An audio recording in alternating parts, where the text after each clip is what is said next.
Did you know that you can create profiles in Visual Studio Code and Azure Data Studio?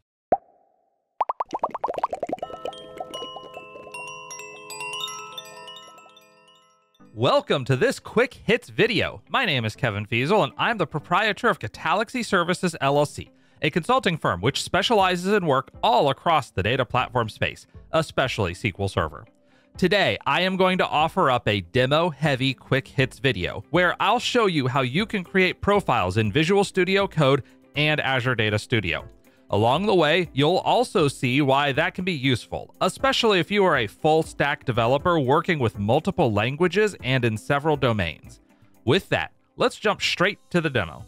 Here we are in Visual Studio Code.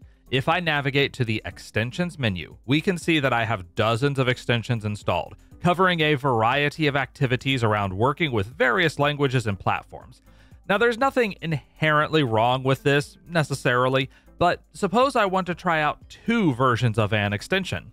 For example, if I scroll down to the GitHub Copilot extension and mouse over it, we can see a bit of text that there is a pre-release version of this extension available. Maybe I want to see what the hubbub is about with this pre-release version, but I don't want to mess with my current configuration. Let me show you how you can square that circle. Hey everybody, this is Kevin from the Kind of Future. There are robots here, but they're not very exciting. If you're following along, you are going to want to get the latest version of Visual Studio Code, the one that dropped on September 4th of 2024, version 1.93.0. The reason for this is that Microsoft just made it so that the brand new UI for profiles is the default after I recorded this part of the video. For that reason, I am hastily inserting an addendum here. If you're on an older version of VS Code, you can still work with profiles, though the experience will be a bit different. In fact, we'll see what that experience looks like in just a small amount of time, but if you're on Visual Studio Code 1.93 or later, there is nothing you need to do. And now I'll send it back to past participle me, who just got done futzing about in the file menu because he had version 1.92.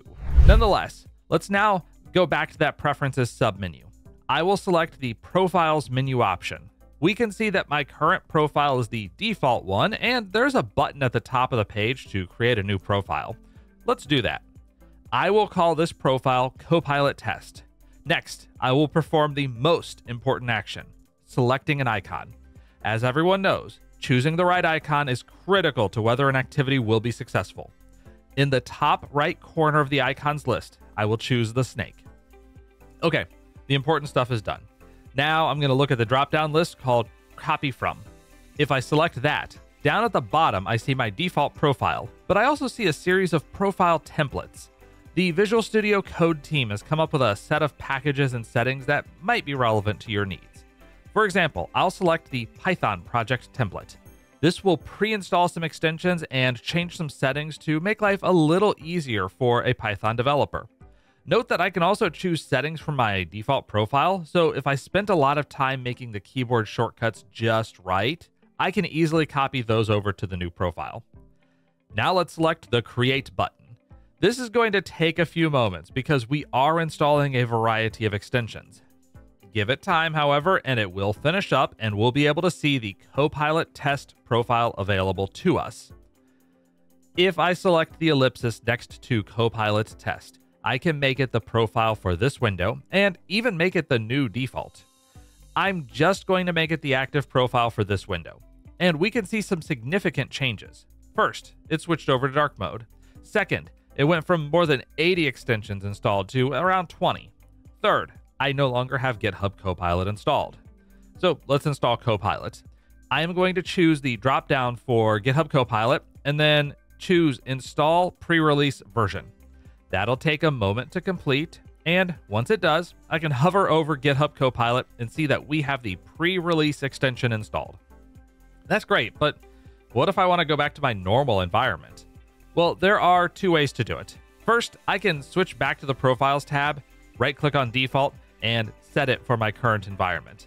I'm back to light mode with more than 80 extensions, and if I navigate to GitHub Copilot, I can see that this is the release version, not the pre-release version.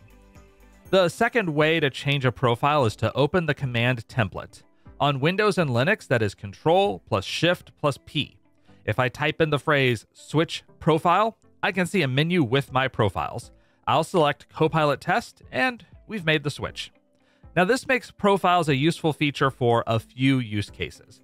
First, if you want specific keyboard shortcuts or key bindings for specific languages, that's easy to configure. Second, if you want to try out different versions of extensions, you can easily spin up profiles to do that. Third, you might want to change the layout of UI components based on whether you're plugged into a large monitor or taking your laptop on the go, and you can set up profiles to do that as well. Also, you can easily export profiles. By default, these are all in a Profiles folder on your local machine. You can also select the ellipsis next to a profile and choose Export. You'll receive a prompt to enter a name, so let's call it Copilot Test Output. Then, you can either save this locally or save it as a gist in GitHub. Saving it in GitHub makes it convenient to replicate this profile across multiple machines, or even to share profiles with team members or the general public. And if I select the chevron in the New Profile button, I can also choose to import a profile from file. But that's not all I've got. Let's now switch to Azure Data Studio.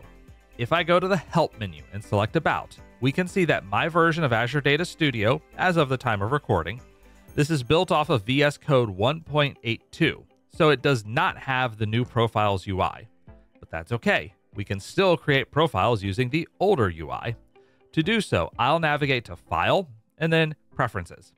In this menu, I see Profiles, and my current profile is the default one. I can create a new profile, and it looks very similar to the experience in VS Code. I'll call this one Profile Test. If I select the Copy From dropdown, we don't have any profile templates, so no head starts for us this time. I can also choose what to configure in my profile, and I'll leave everything checked, meaning that this new profile will not rely on default for anything. Let's select Create and build the profile. We can see that my zoom level has changed back to the default for Azure Data Studio. If I switch to extensions, I have none installed. Basically, we have a brand new profile. Now let's switch back, which I can do by going to the Profiles menu and then selecting Default. This will bring me back to my friendlier confines and all of my installed extensions. Incidentally, I can also bring up the command palette. Remember, that's Control-Shift-P, or if you're on a Mac, Command-Shift-P.